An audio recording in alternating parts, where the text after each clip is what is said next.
स्वदेश को तोड़ना चाहिए। ठीक है, बताएंगे आज एसपी ऑफिस आए हैं, क्या शिकायत लेकर आए हैं और क्या हुआ घटना?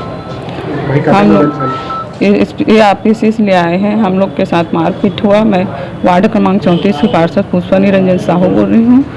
मेरे वार्ड में सट्टा का कारोबार बहुत ज़ोरों से चल रहा था, तो मैं इसके लिए मतलब प्रतिबंध लगाने के लिए गई थी, तो वहाँ पर मेरे हाथापाई हुआ और मेरे को मारे उन लोग। किन लोग के साथ हाथापाई? शैलेंद्र साहू और केपी साहू। ये लोग सट्टा चलाते हाँ, इन लोग सट्टा चलाते हैं। हैं? उसका लिखने वाला लड़का भी है यहाँ पर। अभी क्या बोले तो पुलिस से क्या आश्वासन मिला? कार्रवाई करेंगे करके आश्वासन दिए। वो भी जनप्रतिनिधि के ऊपर हाथ उठाना मामूली बात नहीं है। आप पार्षद हैं, कौन से वार्ड के हैं और क्या पार्टी से हैं? मैं वार्ड नंबर 34 की पार्षद पुष्पा निरंजन साहू हूँ, भाजपा से हूँ मैं।